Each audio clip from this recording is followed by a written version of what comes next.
मेरा नाम कौसर है। मैं एक लड़के से मोहब्बत करती थी, लेकिन मेरे घर वालों ने ज़बरदस्ती मेरी शादी खाला के बेटे से कर दी। खाला के बेटे की उम्र इस वक्त 32 साल थी और मेरी उम्र 19 साल थी। मैं बिल्कुल जवान थी। मेरा शौहर नशा भी करता था, लेकिन शादी से पहले खाला हमें बहुत ज्यादा तसल्लियां दिया करती थीं कि मेरा बच्चा तो बहुत अच्छा है, सारा दिन काम करता है। मेरी उम्मी और अबू भी खाला की बातों में आ गए और मेरी जिंदगी को तबाह कर दिया। जब से मेरी उसके साथ शादी हुई है, आज तक इसने मेरी कोई ख्वाहिश भी पूरी नहीं की। सारा दिन नशे में गुजार देता है। मैंने जब अपनी उम्मी को बताया तो उम्मी ने कहा, बेटा अब मैं क्या कर सकती हूँ, हमारी बरादरी का मसला है, लिहाजा तुम्हें अब इसी के साथ सारी जिंदगी गुजारना होगी। लेकिन ऐसे कैसे मुमकिन था कि मैं सारी जिंदगी उसके साथ ही गुजारूं। मैं इसे काफी दफा समझाती कि ये सब कुछ छोड़ दो, इससे तुम्हारी जिंदगी तबाह हो जाएगी और साथ तुम मेरी जिंदगी भी तबाह कर रहे हो। लेकिन वो आगे से लड़ झगड़ कर बाहर चला जाता और मुझे कहता, तुम अपने काम से काम रखा करो, मेरे मामलात में दखल मत दिया करो। इसका एक छोटा भाई भी था जो यूनिवर्सिटी में पढ़ाई कर रहा था। मैं इसका बहुत ज्यादा ख्याल रखती थी, मैं इसे अपने भाइयों की तरह समझती थी। लेकिन जब से मेरी शौहर से लड़ाई झगड़ा शुरू हुआ तो इस दिन से मेरा देवर अपने भाई को काफी दफा समझाता कि भाई भाभी बिल्कुल ठीक कह रही है, ऐसे काम छोड़ क्यों नहीं देते। और उसका भाई इसे आगे से मारता और कहता, तुम अपनी पढ़ाई पर तवज्जो दो, तुम्हें जितना कहा जाता है बस इतना किया करो, किसी के मामलात में खामखा मुदाखलत मत किया करो।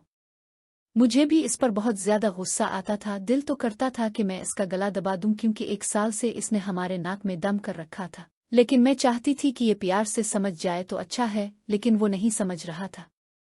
मैं भी बहुत ज्यादा परेशान रहने लगी कि पता नहीं मेरे साथ क्या होगा। फिर एक दिन मैं कमरे में अकेली थी, मेरा देवर मेरे कमरे में आया और बोला, भाभी अब टेंशन न लिया करें, आपकी वजह से मैं भी बहुत ज्यादा परेशान हो जाता।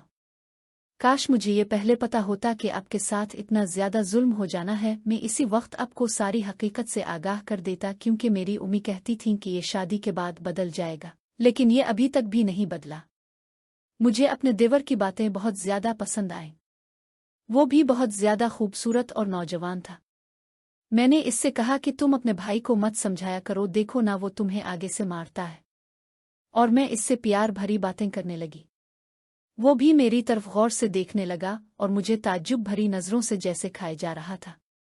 मैं इसकी सारी बातें समझ चुकी थी कि इसके जहन में क्या चल रहा है और अब इसका दिल किस चीज पर आ रहा है, क्योंकि इसने आज तक मेरे साथ इस तरह की बात नहीं की थी। फिर वो अपने कमरे में चला गया और मैं इधर उदास हो गई कि काश मेरा देवर मेरी बात समझ सकता, मेरी मजबूरी को समझ सकता। फिर एक रात मेरा शौहर घर आया, क्योंकि वो हफ्ते में 1-2 मर्तबा ही घर आता था, बाकी सारा दिन और रात बाहर दोस्तों के साथ गुजारता था।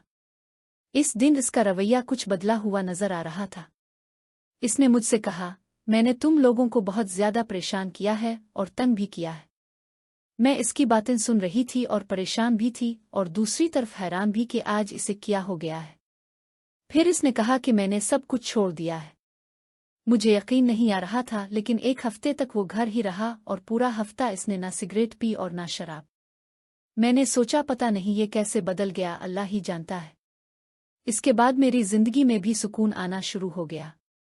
इस कहानी में मैं सिर्फ इतना बताना चाहूंगी कि वालिदैन को हमेशा देखभाल कर और सोच समझ कर अपनी बेटियों को दूसरे घरों में देना चाहिए। ऐसा ना हो कि बाद में वो बेचारी जिल्लत भरी जिंदगी गुजारने लगें, जैसा कि मेरे साथ हुआ। लेकिन हर किसी की किस्मत इतनी अच्छी नहीं होती। मिलते हैं किसी नेक्स्ट वीडियो में, मुझे दीजिए इजाजत। अल्लाह हाफिज।